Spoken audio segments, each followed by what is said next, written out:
All right. All right, cool. So this video is about building infrastructure in community centers and rec centers, and realizing how easy this is addressing the issues from the core, and realizing how much easier it is, trying to get those charity foundations going locally.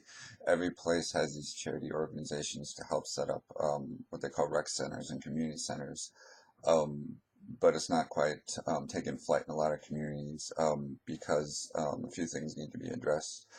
First of all, and reason I say this too is because I work at a place where after school, kids come by and they get water. They get refreshments and everything. Then they leave and they come back because it's the only place to sit, just to sit. And you know, uh, it, there's a lot of drama in this world. Unnecessary drama. So an incident happened where there was a fight, and then they came to finish the fight where I was working. Um, and then one of them got arrested and then got banned and everything. And then I sat there and of course, we're supposed to make sure they don't come back, no trespassing and everything. But it's a kind of our decision too. And so I started to allow them to come back. Um, and the word self-policing is a really good phrase for this too. Everybody sees them as troublemakers. They want them out, no trespassing, all this stuff. But I started to allow them to come back because they would come back in groups of two or three, and you start talking to them. You start showing them that if they respect the property, if they respect the place, then they're allowed to come in, which is cool because the experiment started to actually start working, where they started, if you don't buy anything, you're not allowed to be there. So, and they've gotten away with, not buying anything and still giving them water just so they have a place to be. Um, so what happened was after that incident, they'd come back, one or two people, they'd start buying stuff, a simple thing, to stay there. And, the sound levels and everything would always get too much in the lobby. Um, it'd be a distraction for us if we're working there. It'd be a distraction for other customers. So we'd address that too, saying y'all need to, keep it down, keep it down. Um, and people be like, well, these are just troublemakers. They're good for nothing. They're trouble. They're out to make trouble. Blah blah blah. But what's actually interestingly happening is they're starting to police themselves. They're starting to talk to each other. They start to notice, especially after the incident. I went up to them and I was like, listen, guys, you do realize that this whole property, not just the store, but the whole property is trying to get trespassing charges against kids. And they didn't know that. They didn't realize that. And I was like, listen, what do you guys need in this area? What is something that you need that will help you have a place to go and everything? And I was suggesting, movie theaters, arcades, things like that. And you know what they said, guys? They're just like, we just need a place to sit. We just need a place to sit and talk, and stuff like that. And that kind of got my attention too.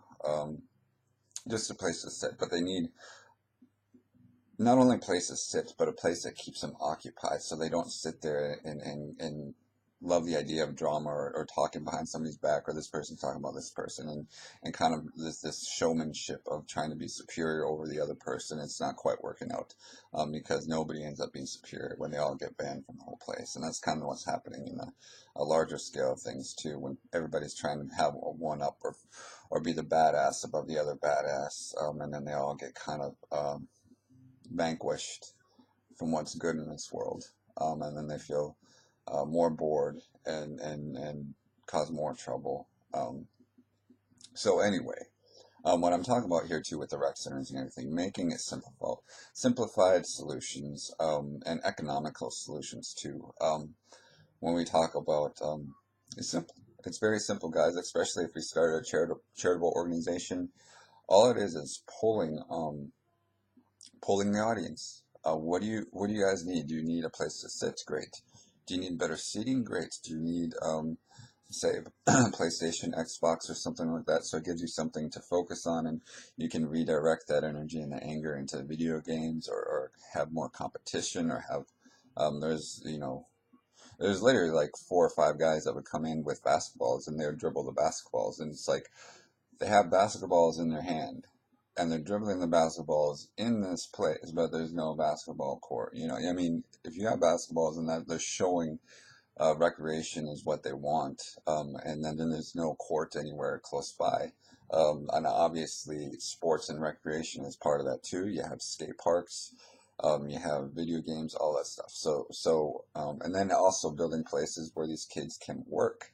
So after they get off school, they can come and work at those places and kind of teach each other about responsibility and teach each other about workmanship and teach each other about respecting each other. So it becomes this good thing where it gives people and parents a chance and opportunity to say, hey, what do the kids need? I think they need this too. They need respect, responsibility. That's huge. That's absolutely huge.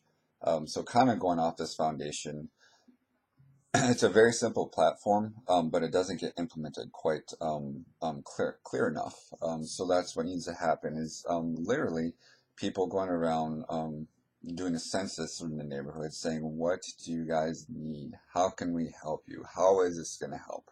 What is going to help the most? And here's the thing.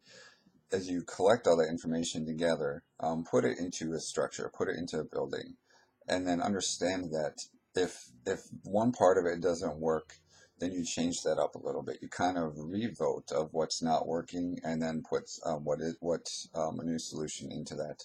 And that's just the way that this needs to work, and it's kind of the obvious thing. The marketing too. You get great designers. You get the kids to design like the themes. You get the kids to design the colors, the logo design. You get a kid to you give a kid make a competition or award so that the logo gets designed, and it gets them a chance to exercise their imagination and expression. Um, and that's what this should be about, guys. So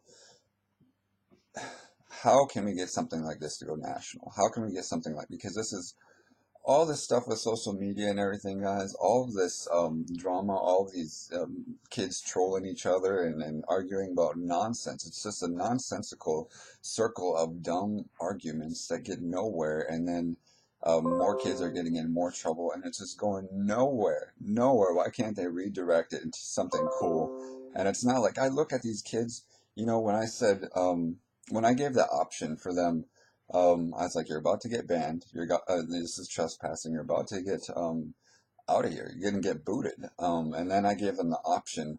What do we need here? Man, they were like, oh, they're like, yes, yes, we need something. Like, yes, yes. So the need for that is right there in front of us. And people say, no, these kids are troublemakers and everything. I say, fuck you guys and fuck you, parent. Sorry, that's a bad example.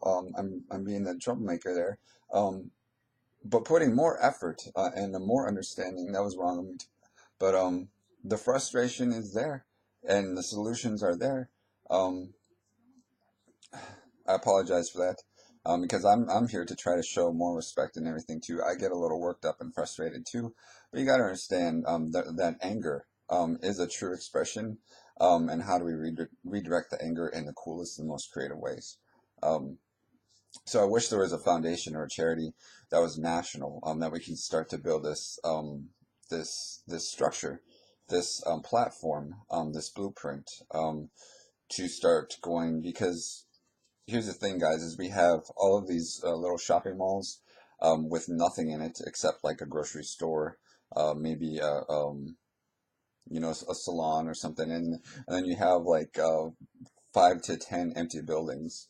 And we can't figure out, we're paying property tax on these things already. By the way, we're paying property tax already on this building and this property, and you're not making use of it. So you can't complain that it's going to cost money to do this. There's a way to do this, especially when we do funding. You can go to the schools and have bake-offs. You can have local barbecues to raise charity. You got to get more creative and more involved. Parents got to get more involved too.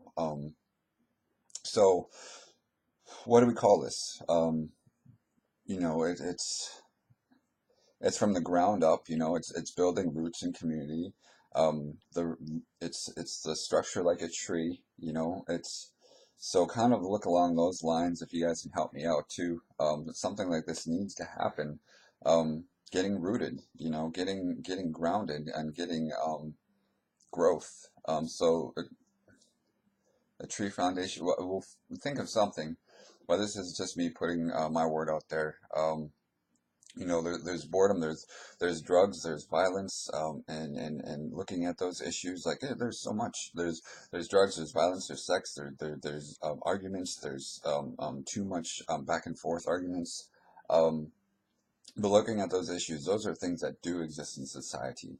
But kind of the solution to redirecting that stuff, so we can have a mature conversation about this all too, um, begins to pull together people in the community. Um, so I'm trying to. I know this has all been discussed before, but I'm trying to tell you guys how simple it is. I have to, be a leader in this as well because I do care and people do care and these kids that are making the arguments do care and the parents of these kids do care, because it would get the weight off the shoulders of the kids, of the parents. Nobody wants to be a babysitter for these kids, but this is kind of a way for them to moderate themselves, to take control of themselves, to take care of themselves. Um, to say that these ideas won't fly is absolutely wrong. It's absolutely wrong, because especially talking with the police and everything, yeah, they do need things like this. They do need places like this. There's this one part about psychology and everything where part of it is no, it's going to bring more kids to an area, and that's just a mentality. It's going to cause more trouble. It's going to bring more people, cause more trouble and everything. No, you start with something and you start giving more outlets to fully express themselves and have them be grateful. Make sure they're grateful. If they're ungrateful, then you take it away, and then you realize then that's on their part to realize, yeah, we kind of screwed that up, and then we say, all right, how are you gonna fix it? Because that's your responsibility to fix it now. How are you gonna fix it? And that's how we start to grow on a mature level. Um, so anyway, that was heartbreaking to see, somebody in middle school get arrested, all because, she probably had problems at home, and seeing her get arrested was heartbreaking. But part of it was she was stuck in a place where there's people outside, and if she left the place, she was going to get in another fight. But she was supposed to leave. And that's why the cops arrested her, was because she had to leave, but she didn't want to leave because there were people on the outside trying to fight her. So it was this whole, why didn't the cops just? I guess that was a solution. Why didn't the cops just usher her out and away into safety? That would have been the easiest solution. And I'm just thinking about that now. That would have been the best solution for that situation, is say, all right, can you usher her away? And I know there's embarrassment on her part and everything, so she had to be a badass, but she just embarrassed herself too. So having respect for the police and everything too is extremely important. And the police were very cool. They were younger guys. We were talking about different ideas and plans, and how on a larger scale to kind of solve this. And that's me taking responsibility, is having those conversations with the police. Um, and understanding the psychology and mentality of everything too. These kids just need an outlet, guys. They need something to do, especially in the summertime too. And then I won't even go into the parts about adults getting into these arguments and everything in this world right now, because they don't have an outlet to rechannel that energy. That gets into a whole nother topic, a whole nother video. But this is what I'm talking about. We need to make a charitable foundation. And again, exercising. Um, Stop worrying about the how are we going to raise the money, and start fixing. This is how we're going to raise this money. We build, we take a store, or we take, like I said, the consignment bakery, or we put everything back into foundations, or places, after school places. That's like a coffee shop. That's like a lounge, where that very place, the income comes back right to the schools, and the schools channel it right back into the charity, and so forth and so forth. And that's how we kind of build up. There's always a solution, guys. There's always a solution. We're making it so difficult for ourselves, I think. I could be wrong. I don't like being preachy or anything like that. So again, this is one small part, guys. I want to do so much in this world, but I get sidetracked by a lot of things and take an initiative in one or two of these topics. I'm not sure if this is the one I need to tackle, but I'm making this video so somebody out there can listen to it and make that something, that is solid, something that is good. So Um, it's definitely a need. We just got to give it a name. And I'm sitting here right now. I should have come up with a name before I did this video. Something that sticks, you know, maybe just, if there's any suggestions out there what to call this, because it is a platform. It's kind of a platform model to take to any neighborhood in this country. So what do you call that? It's a charity for an idea that becomes implemented through voting and through a process like that. Um, the tree voting system, let's just call it that. Introduce the tree voting system where you have the structure. There's a need. What's the need? Let's vote on it. What's the base need? And then what's the secondary needs? And you kind of go up the tree like that. And if one thing doesn't work, okay, you pull back and then you vote. How do we solve that? And then you put that in and see if that works. It's just a role model that needs to be implemented, I believe. So we need to be examples, you know, in this world. I think a lot of what's happening right now is kids standing up to parents and parents realizing, hey, we should have had your back a long time ago too. We're seeing that in a lot of things as they feel like they failed. Don't think that, guys, because you're not failing. Because you know, there's a whole thing where there's a lesson for both sides to learn, and when those two sides kind of come together and come to a middle ground, there's a chance for us to move forward and say, hey, we've made mistakes here, they made mistakes here. um, let's put aside those mistakes and put the solution, those things that we do get about each other, we do understand about each other, to move in a better direction. There's too much sensationalized negativity in this world. Let's sensationalize and capitalize on positivity, you know? Let's just do that. And all right, guys, does that sound good? I hope so. Um, peace, everybody. Have a good day. Have a good summer. Let's get rolling.